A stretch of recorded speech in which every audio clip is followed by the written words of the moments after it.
This podcast is brought to you by Midwinter.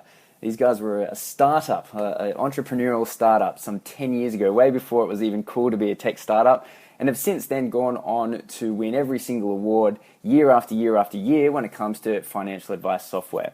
I use them. I know a lot of people that have, and if you haven't already jumped onto the new way of doing business, which is all cloud-based and API, so it all talks to each other, then go look at yourself in the mirror and sort yourself out and go get Midwinter. Thanks for coming, Brad. Brad Fox is the CEO of AFA, the Association of Financial Advisors. He's kind enough to come and talk to us about what he sees the future of advice being. Being one of the biggest associations in the industry, he has an important role in kind of shaping and framing where the industry is going. So thanks for coming, Brad. Good to be with you guys. So the first question is, what is the AFA and how is the membership broken up? Sure. The AFA has been around for 70 years, became initially out of the life insurance industry, but over the last 15 years, our membership has changed pretty drastically. In the last 2 years alone, we've grown 60%, over 1,000 new members the last 12 months. And the makeup of our membership now is around about 12 to 15% of our members are life risk specialists, which is our old heritage, but the balance of our members provide broader advice. And some like the word holistic, some don't like that word, but it's broader advice across multiple disciplines with every specialisation covered as well. So we've got self-managed super fund specialists, estate planning specialists, investment specialists, and so on. So our membership now is about 3,600, had about 100 new members in the last month. And age-wise, getting younger all the time. 10 years ago, we started Gen Next, and since then, the AFA average member age has been coming down by about a year every year, which of course you'd think it should be getting older by a year every year. But Gen Next has brought that younger demographic into the AFA, and it's made a big difference to us. Yeah, great. All right, it'd be remiss of me not to get you on and ask you a few hot topics. So we're just going to touch on it. We don't really want to spend the whole interview talking about political things in the industry, but we need to touch on them. So let's try and keep the answers really short. How is the AFA involved in life insurance framework? You want me to make a 3-year story short? Okay, I'll try. Right. I'll say just very quickly, 2012, we were in discussions with the FPA and the FSC. The FSC wanted to change life insurance commissions back then, and it would have been 80-20 and a 2-year clawback. It fell over. One company pulled out of that. The AFA and FPA, by the way, we weren't supportive of that back then. Out of the back of that, Bill Shorten called for a review of life insurance, which was the ASIC review, Report 413. That came out on the 10th of October 2014. And the week after that, Michael Novak was the AFA president then. Mike committed us with the FSC to conduct the Life Insurance and Advice Working Group, which was later known as the Trowbridge Report. That was an interesting battle. You know, we signed up to that to make sure the advisor voice was heard in the debate, and we then didn't agree with a number of Trowbridge's recommendations. So since then, and during that process, about 100 advisors only put in their views. We went to our membership 4 times to ask for views. We got about 100. After that, after the Trowbridge Report, Josh Frydenberg was the minister, and he put together, he banged heads together and got a first cut of the framework. Josh then was replaced by Kelly O'Dwyer as minister, and we've continued to negotiate with Kelly O'Dwyer, and we now have the framework as it stands today. It's been a very, very challenging couple of years because we're battling an ideology that commissions are bad. That's what politicians think. It's what consumer groups think. It's what some of the XY advisors think from the discussions I've had with some of your followers. But there's others, of course, that have got a 20, 30, 40-year history of operating very successfully, fairly, and well for their clients with commissions. So it's a real shake-up to their identity to have to change that style of business. All right. So do you think the AFA's involvement was effective? Would you say you're happy or unhappy with the result given your involvement?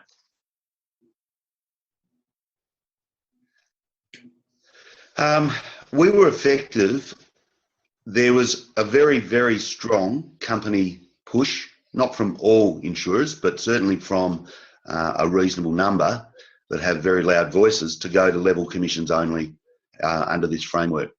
We think that's a step way too far for what existing providers of advice that are used to using commissions, have businesses built on commissions, have debt that's being paid off relating to their business through commissions, to have to change to that degree. So we fought hard in that regard, and we would like it to have been a little higher than where it's ended up in terms of the commission rate. And we would like clawback to have scaled down in the second year. But the political forces won't allow that, and I don't just mean the coalition. And we've also got the financial system inquiry, which has been a big force on this, of saying that we should be at level commissions only. So there are enormous forces saying change has to happen, and the change has to be pretty radical compared to what today is.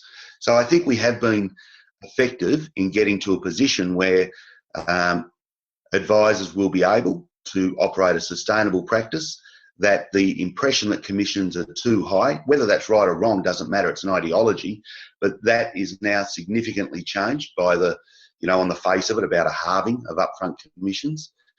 And I think if we look just a step further, there's two things that this was supposed to be about. It was supposed to be about improving the quality of life insurance advice. It doesn't directly do that. It only does it indirectly by making sure advisors know they're under notice that if they were writing business unsustainably, if they were doing replacement business not in their clients' best interests, they're on notice for that now. And that's not a bad thing, because the good advisors have no trouble with it. So that's one thing. The other aspect is we have to think about what is the real force of change here. The real force of change is that advisors have, under the commission model, forever been a price taker.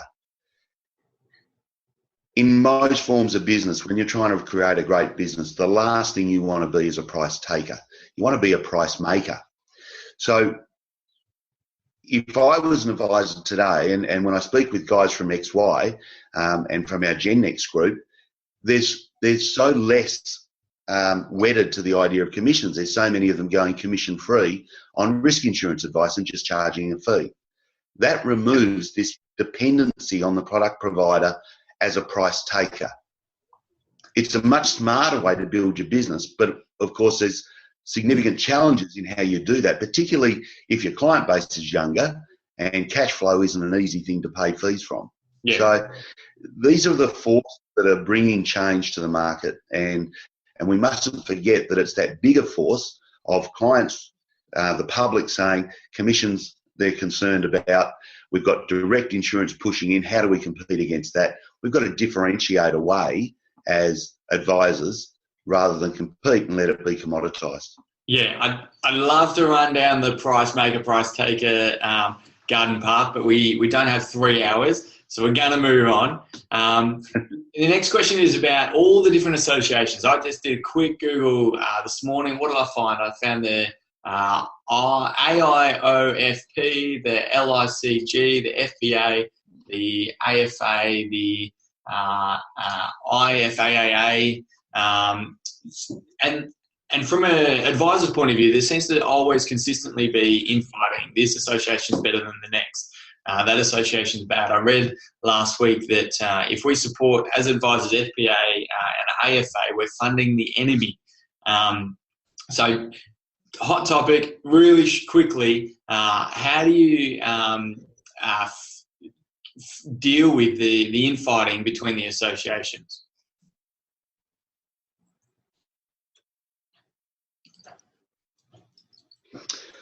Two years ago, or 18 months ago, more accurately, the infighting between the AFA and the FPA which was always overblown in the way it was talked about, has stopped. We're now working extremely collaboratively between the AFA and FPA, and I'm sure they won't mind me saying that. So from that point of view, that has stopped. And this is very much about, again, heading united down the professionalism path and putting a single voice to government. The Self-Managed Super Fund Association, similarly aligned in most areas that the AFA and FPA are working towards. Associations, and they have their constituency, they have their followers, but they have some distinct disadvantages to what we have. So, for example, they can't be registered under the Tax Practitioners Board as a financial advisor recognised association, which means their members don't get the exclusion on needing to do 2 of the training units for having 6 out of the 8 years experience and a professional body membership. So that's an important differentiator. People that would leave the AFA or FPA to go to one of the smaller bodies would lose that exemption. It's also important to understand what is an association and what is not. So LICG is not an association at all. It's not an entity. It doesn't have any legal entity at all. It's not a company. It's not a cooperative. It's not a partnership. It's not an association. It doesn't have a membership fee. It doesn't have a constitution, no bylaws, no elected office holders. It doesn't have any of those things. It doesn't carry that weight. So they have a website. They have a voice that they do press releases, but it is not an association. It won't help anybody as we go down the professionalism, professional standards path, where all advisors are going to have to come under a code issuing body. Now, this is really significant about where we're all headed. The professional standards legislation is going to mean you've got to be signed up to a code that's produced by this body, and it has to be proactively monitored by a code issuing body. The AFA and the FPA are well placed to do that, as is SMSFA. It means we have to proactively look at our members and what they're doing. Are they measuring up to that code? And in addition to that code is what we add in our own code. So some bodies will not have the resources to be able to do this, to proactively monitor members and fulfil the requirements. So these are some of the differences that are there, as well as the regard that they're held in by government. We're at the table on every government related to financial advice. These others aren't. Yeah. So you've kind of semi-answered my next 2 questions. And Brett Evans has actually asked it. So what is the benefit of an advisor joining an association? Yeah, that's a good question. Look, going back 10 years ago when I first became an advisor, I came from outside the industry. I didn't have any experience. My own belief is that if you're in something, you need to stand up for your involvement. And joining a professional body is the first step in saying, I am part of a profession, I put my voice to it, and I have an impact on it, and it has an impact on me. If you're not prepared to sign up to a code of ethics, a code of conduct, and be held to account for those standards that go above the law, this is now about ethical conduct, then I'm not sure that we ever get to reach the stage of being a profession. You need to be able to put your hand up and say, I subscribe to a code of ethics and conduct that puts me in the frame as a professional. So that's the first thing. The second thing is we've been through endless legislative change and debate. If you don't have a professional association speaking on your behalf, then I don't know how you get heard. We need strong professional bodies to be able to carry that voice in an advocacy sense to government. That doesn't mean every one of our members likes every position that the association has, but we're much stronger when we stand together and carry those opinions forward. And the other things, and this goes back to what our members have told us, that the third thing they want is they want us to represent the professionalism of advisors to the public and work on the public understanding and perception of advice, which is what we're doing with your best interests. TV program and digital content strategy. Yep. And fourthly, they want a sense of belonging. You know, you guys operate your own businesses, and it's not always easy to feel empowered and have someone to talk to, particularly once you start employing staff. You hit glass ceilings, you hit hurdles. You want this sense of belonging to something bigger than yourself, because that's where you get the peer-to-peer reflective time. You get to learn from others' experience. So they're all the value drivers. All right, this next one's a curly question, and it also came from Brett as well. Why would we choose AFA instead of FPA? Well, that comes down to a cultural fit. I tell you what I did. 10 years ago, I went to an FPA event and an AFA event about 3 or 4 weeks apart. And I went to choose for the sole purpose of choosing which one I was going to join. Now, at that stage, the AFA event absolutely excited me no end, with great presenters, fantastic engagement. The other members were friendly and made me feel welcome. And I didn't get the same sense from the FPA event I went to. I chose AFA, simple as that.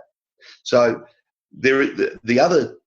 it's finding that fit for you as to where you think you belong. It's also about thinking about what designations you might want to do down the track. Our designation, the FCHFP, is deliberately created to be very different to CFP. It goes more down a master's pathway in regards to going outside of the basics of the technical stuff of super investment, etc., and gets into how do you take the technical knowledge and apply it to consumer outcomes, client outcomes, so that you're building business plans, marketing strategy, government plans.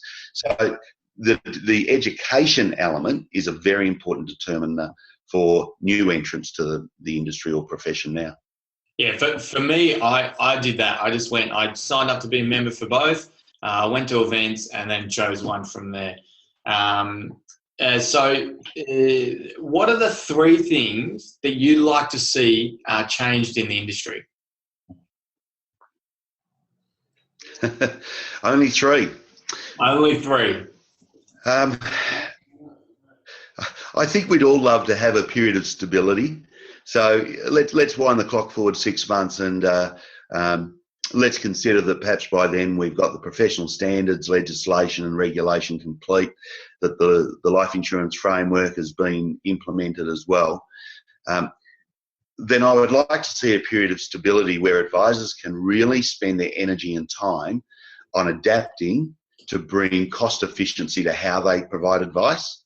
I think that's going to be absolutely critical over the next number of years, is how we bring that efficiency. So if we can stop needing to react and change our businesses from a compliance point of view to suit new and additional regulation, we get the time, space and money to put into those areas. I think I'd also love to see a far better discussion being had about succession planning again. You know, before the GFC, there was an enormous amount of talk about succession planning for financial advice practice owners. We do have a lot of older guys running and owning businesses that are looking for exit strategies, but it's not well coordinated at this stage. You know, if you've got a business turning over perhaps $1 million of recurring revenue and it's worth somewhere between $2.5, $3.5 million, I don't know how Phil Thompson or Ben Nash pluck out $2.5 or $3 million to buy it. Well, Ben, so we need to get a much better success rate. And I think maybe a final thing is I would love to see us being really successful in helping the much wider Australian public understand what financial advice actually is and what are the triggers and the values that come out of getting advice, so that we've headed much more down the coaching, consulting, teaching path of advice rather than the transaction product interactions part. Yeah, cool. Last question from me, and then we're going to hand it over to Ben to ask a few follow-up questions, and then questions from people who are watching, because we've got plenty. I've kind of kept my eye on it, and I know there's heaps coming in. So this last question, I want it to be super short. I know it's difficult for you to give soundbite answers, but where in the next 3 years, where do you see the industry on? I'm going to hit you up on 3 or 4 different things. So the first one is, where do you Okay. see the industry being on pricing models? Do you see it being the same, slightly different, or completely different to what we've kind of got now? I think the trend towards flat-priced agreements is going to continue, and I think a lot more advisors are going to have clients on pricing models where the client has all the power to switch you on and switch you off, which means high engagement, high touch. Okay, great. Professional standards. Passed in legislation. The professional standards body signed off all the courses that provide the pathways for new entrants and transition pathways for existing. We will have the exam or its equivalent in place, and advisors will be starting to sit it, and we'll all be wondering whether or not it's actually examining the right areas in the right way and looking for feedback on that. All right, the last one, licensees. How do you see the current framework? How do you see it being in 3 years' time? Different or the same?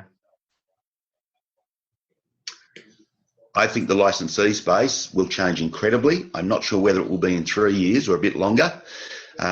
Licensees will have to find additional ways to provide value to their advisors. More advisors are already heading down the self-licensing path. Whether that's a good thing or a bad thing, I'm not sure. But larger licensees, perhaps those with more than 50 advisors, are going to need to have very good value propositions about how they bring efficiency and coaching and development to their advisors to have a competitive offer. Awesome. All right, I'm going to throw it over to Ben. I've gone well over my time. So go, Ben. Up to you now. Okay, cool. So I just got a couple of quick questions for you, Brad, before we get to the audience. There is heaps of questions coming through. So again, we'll try and keep these short so I can get to everyone else's questions. First question, though, for you. What is the AFA doing to represent the interests of newer advisors or those in the XY sort of community, given that we're a smaller minority of the member base? Ben, we've been very forward focused ever since we created GenNext, and some of your listeners will know I was the first chairperson of GenNext 10 years ago. The future always has to be where an association is looking, not to the past. And that doesn't mean you don't honour the past, but you have to be forward looking. So as we create policy positions, as we've created our communities of practice, and we're about to hold a 2-day boot camp with about 50 advisors coming from around the country to plan out the next 18 months of engagement between the AFA and its members. So we're giving that agenda over to our members to decide, to lead it. It will be very future focused, which is good for XY. Mm-hmm. Okay, cool. And so how supportive do you think the current regulatory framework is for those trying to provide really sort of high value advice, and I suppose that forward looking advice industry, like I know a lot of people are within the XY community? I'm not sure that that's actually the job of the compliance framework. Legislators and regulators, I'm not sure they're seeing it through that lens exactly. At this stage, the lens they're using is holding us to public account. The rules we've got are more than adequate to do that. The policing of those laws could be stronger. I hear constantly from members that it's frustrating that they come across someone who's acting unprofessionally, they take it to ASIC and they don't see any action taken because ASIC doesn't have the resources to chase every lead. Again, this is where professional standards are really important. If you can complain to your professional body because they have to be a member of one, or at least of a code issuing body, action can be taken. So I'm not sure that that's the real focus of where legislation and compliance is headed. Mm-hmm. So I know when we were chatting last week in preparation for this, we were chatting a bit about legislation, and I asked you, what do you think needs to change? You sort of came at a different approach with around this ethical framework. And you maybe just explain that and give us your thoughts on how that might be able to support perhaps better than the regulation. Yeah, again, The whole idea about professional standards is that usually in other professions, they operate above the minimum of the law. The law sets out how you've got to do things, but it doesn't really cross over into this, what was your intent? And what the associations have been working on, and a number of the larger licensees as well, is how we can create a common framework that has this uplift in ethical standards, that gives a very public view and opinion that every advisor has come up to an appropriate level. It's something visible. It's something that can be, stuck in the ground as a flag post or as a milestone marker. And the code of conduct, code of ethics, whatever name you want to put around it, is part of that. And also an exam or an equivalent to show that you've got the level of knowledge is part of that. They're very public markers to say everyone that remains in the profession is at standard or above. So I think that's an important part that we need to continue to head down, and it doesn't have to be driven by law. Yeah. And do you think that the mandatory industry body membership is something that could be supportive and actually raise the bar when it comes to standards? If this ethical framework is in place, and then you're required to have membership, and that could potentially help to I suppose raise the bar. Ben, the moment I say yes to that, we get accused by some of self-interest. I just don't. That was me. That was me who accused you. Yeah, it was, Phil, and I think you were just being annoying. But anyway, look, the reality is, right, there is no self-interest from a professional body. We either get bigger or we get smaller, but it's actually about the public good that our members create. That's what a professional body's there for. Should we be bigger and stronger? Well, that would be great.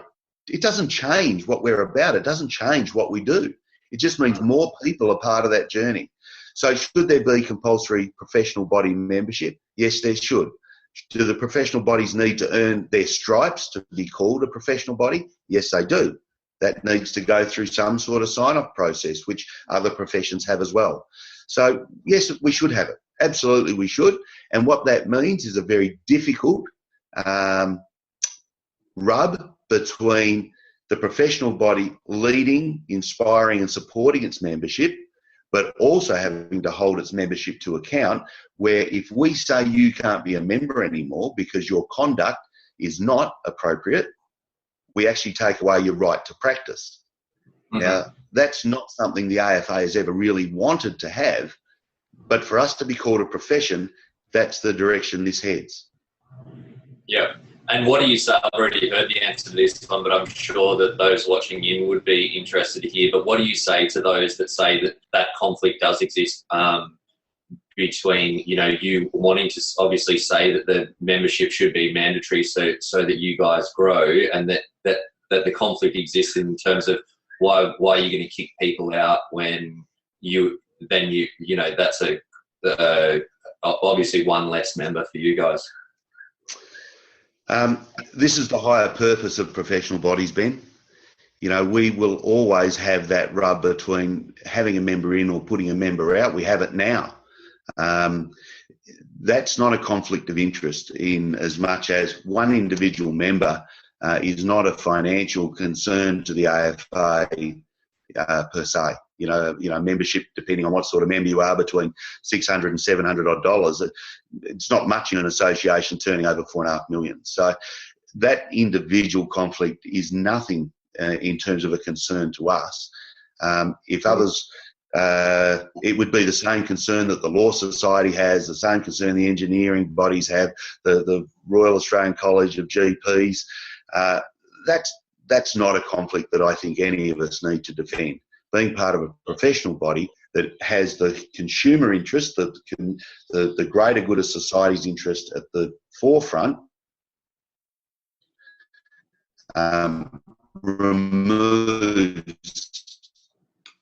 should remove that type of accusation. Mm-hmm. Okay. Yeah, no, that makes sense to me.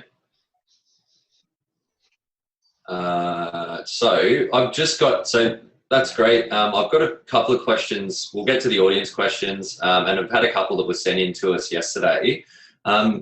first question, do we all need to get big quick? And as a follow-up, like, is building a financial planning business or a successful one all about scale, or is it possible to run a practice with one rep and still be profitable looking forward? I think it is. You know, one of the, foundation blocks that the AFA's had about policy settings is we don't think it should be for the professional bodies or the government to mandate business models. That there should be settings that people can choose their business model. I think that outsourcing is going to be super critical for someone that wants to operate in a very small or boutique way. I think avoiding being caught in a bubble of only knowing your own world has to be avoided, or precautions taken against that, because markets can move past you, standards can move past you if you aren't part of that larger advice community. But I don't think you have to necessarily be big. I think what we will see is more large practices, self-licensed or not, as we go forward. Because, again, we see this in other professional spaces, that over time, as they develop, more professionals want to work together, which allows greater specialisation, greater sharing of ideas, and greater sharing of ideals. So I think we will see larger practices, but I don't think it should be the only way forward. Yeah. Okay. And I suppose in the same sort of tangent, what do you see small, successful small practices doing differently, and how do you think that they could position themselves best to run a value for their clients, that they're profitable for their business ongoing service? The smaller you are, the tighter your niche of market needs to be. So if you can't bring scale in the normal sense, then you need to build replicable kinds of models. So the front end to the client needs to be bespoke, very much individualised, but what happens behind that needs to be pretty similar from one client to another. Mm-hmm. If you have to reinvent the world and expand your knowledge for every single client, which, let's be honest, first year advising, that's what you're doing. It feels like every client you get is a new thesis at university. You need to get to a point where that's not the case. So the narrower your niche, the better it is if you're small. Once you're larger, you can get this swapping of knowledge and experience and ideas across multiple people. So I think that that's a key part. I think another key part, if you're going to be small, is two things. Outsource, don't write your SOAs.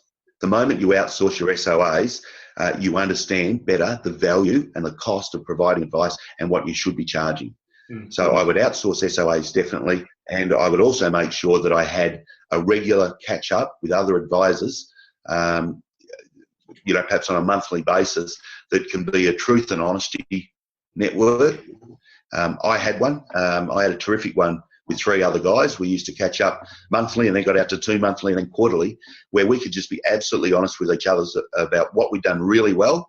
As Australians, we don't allow our other people to claim success, so there's not many places you can share it, but this safety bubble let us do that, and it also let us share what we'd absolutely stuffed up, so that we could get the ideas of our peers on how not to repeat the mistake. Yeah.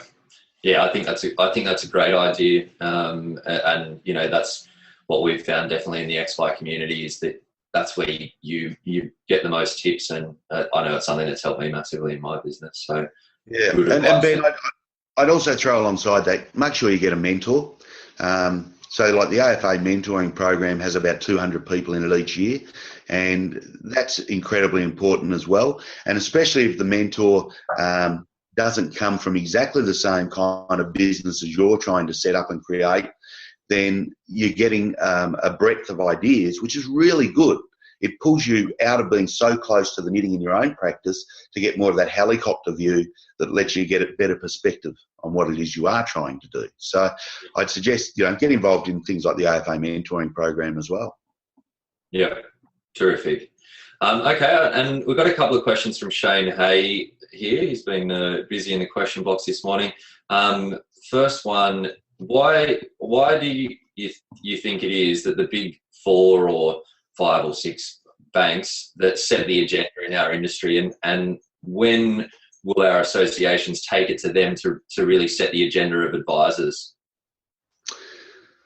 Well, I guess that's a challenging question that's coming from a particular point of view, and it's one that I don't accept.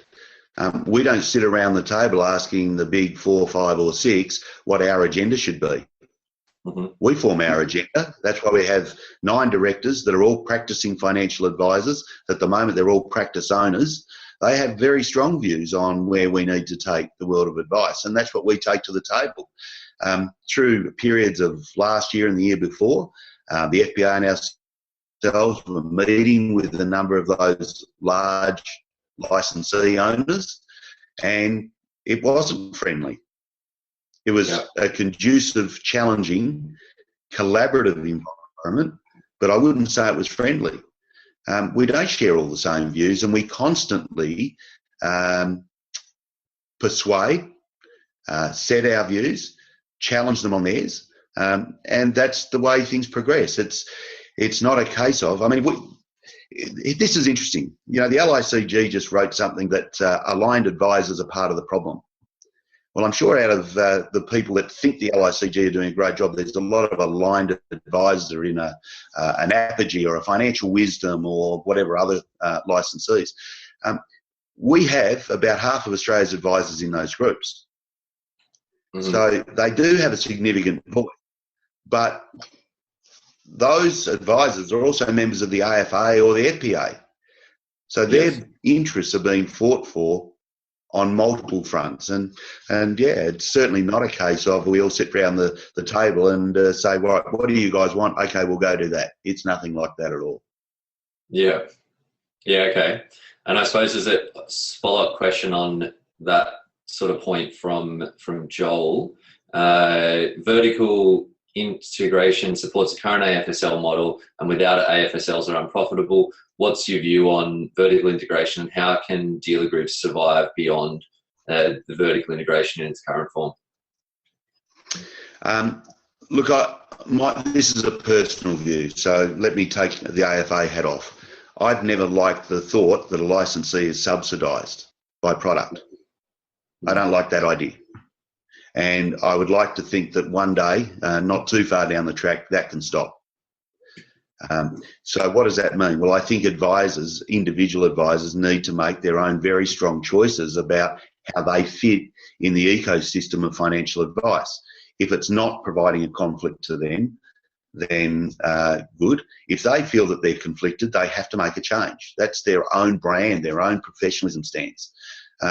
But there are aligned models, and I was in one of them, where I certainly didn't feel constrained at all by the ultimate owner of that licensee. I often went outside the APL where I needed to, and I didn't get contested on that. There was a process to go through to get the sign-off or the authority to do it, and I was doing those often on a weekly basis. Yeah. So it's not that the vertical integration model per se is a problem, but then when you do see groups like Suncorp fold a licensee like Guardian with over 100 advisors in it, clearly the forces and the pressures in that part of the market are intense. So no matter who the licensee is, they've got to have a value proposition, and it shouldn't come, in my view, from the starting point of it's subsidised. But advisors also often don't want to pay the full cost that it takes to provide the licensee services. Yeah. So advisors have to ask that question of themselves too. Are they prepared to pay? Yeah. Yeah, okay. And so on that point, another question from Joel or Joel. Licensees have previously held all the power. Do you think that there is a space for the niche of like providing these outsourced AFSL solutions for a group of, say, smaller group of practices, say five sort of medium size or smaller high performing practices? So this has already begun. There's services out there like that, and I think we'll see a growing trend towards existing licensees often in the boutique space, smaller, let's say less than 40 or 50 advisors, that have terrific systems, have good technology, and they'll leverage that by providing back office services to people that are self-licensed. So I think we will see that grow as a trend as we get through the next 2, 3, 4 years. And this will be part of licensees discovering their value proposition and saying, well, how do we leverage it? If there's different segments of the advisor market, some that want to be in a licensee, some that want to be self-licensed, how do we get a sustainable level of revenue from our expertise? Yeah. And that's one way of doing it, is carving off a business opportunity, which is to say we provide your outsourced solution. Makes sense. Okay, one last question from the group from me. What trends do you see coming from the US, and what can we learn from their market and use to push us forward over here? That's from Deborah Kent, the boss. From Deb. Yes. Sorry. From Deborah Kent. I should deflect to my president and have her answer the question. Look, a couple of things. There's a word doing the rounds over there called co-opetition, which is collaborative competition, cut short, right? Co-opetition. And you see companies like IBM. This year, I went over Silicon Valley and went to IBM in New York, and we met Watson, their artificial intelligence machine. And what Watson is a platform. But what IBM are doing with it is something not IBM-ish at all. They're now going to what companies that in the past would have been seen as a competitor and letting them build interface software, interface applications that make use of their artificial intelligence platform. So former competitors now working together in co-opetition to create a better client experience, consumer outcome, and effectively, in some ways, creating new markets altogether. So Australia can learn from that in this innovation space. How do we collaborate our way forward? This is very much in line with the theme that the AFA has just taken through our roadshow and have a conference called Adaptive Change, taking advice beyond the horizon. Adaptive change actually comes from some academic theory called Adaptive Challenge by Ron Heifetz, and it's about saying that when the paradigms for an industry change, the incumbents have to change to survive. You can't stay the same. But the way to change is to experiment and share your results with peers, co-opetition effectively. That what you're doing is you're speeding up the process of everyone learning and finding out what will work beyond the horizon that you can see today. And I reckon our horizon for financial advice we can see is only 2 years out, maybe 3 with a bit of fogginess. Yeah. But beyond that, I don't think we can see where we need to be, because the speed technology is going to both compete with advice and support advice. We need to move to this model that is high touch, high tech, and low cost. That's what we see as being the best practice of the future. High touch, high tech supported, lower cost to deliver. So just a quick follow-up. That grows the market for financial advice. Sorry, Brad, just a quick follow-up on that co-opetition. In the example of IBM held all the cards in that space, and so if we reflect it back to financial advice, the big banks are holding the cards in that, where they can open up co-opetition or they can keep it closed, or continue to keep it closed. Do you see any appetite in the big banks looking at doing that? Some of the banks, not just banks, some of the large players are investing a lot of money in technology to support their advisors in terms of what we would call herbivore solutions. So they're helping advisors provide advice, both at the client interface and also in the back office. We're also seeing others that are investing a lot of money in what we would call carnivores, which is designed to compete and take market share or reach new markets that aren't currently being serviced. So the 8 in 10 Australians that aren't getting advice. So we're seeing a huge investment, millions and millions of dollars that individual practices can't do. So what practices are going to need to do is work out where they're going to bring 2 things: the efficiency to their practice through accessing digitally enabled solutions. And the second thing is, don't ever give up your point of difference to being in a scale model. Banks at the end of the day operate scale models, and they're hamstrung by their ability to change that. So for those that aren't in that world, you must keep your competitive advantage of being small, being nimble, being bespoke, proximity to your client, the uniqueness of who you are and the identity brand of your own business or practice. Their competitive advantages, that's the business moat you have, and you mustn't give it up. Yeah. No, I know First State Super, I think they invest $120 million in a fintech startup venture fund, and I know Westpac is investing heavily into venture capital funds as well. So yeah, watch this space. So we're going to wrap it up. We've got heaps more questions from the audience. One thing I'd love from you, Brad, you've been very generous with your time, but if we can maybe move these questions onto LinkedIn, and if Brad can get a chance over the next 2 weeks to maybe just quickly touch on some of these questions, that would be awesome. If not, we understand you're a very busy man, but maybe get one of your minions to do it for you. That'd be good. Mate, the AFA, we don't have minions, mate. We have a very flat, team-based environment. That's no right, minions. That's right. So we'll wrap up here. Any questions that we missed out on, because I know we missed out on a few, let's move it over to LinkedIn, and maybe we can get some discussion around it from Brad and from others around. So just to finish off, it was great to hear what your top 3 things, or maybe not your top 3 things, but the 3 things you want to see different in the next few years was stability, making sure that it's really important that we keep we set a standard so advisors can run with it, and putting succession planning in the forefront of advice, and also making sure that we're helping the public understand the benefit of advice. So thanks, Brad. And also, it's not the first time I've been called annoying, and definitely not going to be the last. Thanks heaps for coming, and there was great interest from everyone. So thanks again. Pleasure, guys. Thanks for the opportunity, and look forward to how the AFA and Gen Next and XY Advisor do more stuff and talk together. Be good. Perfect. Absolutely. Thanks, Brad. And thanks everyone. And we run these every fortnight, so if this is your first time here, jump on next fortnight. And we also have a replay or a recording of this interview. We put it on YouTube. So go check it out, guys.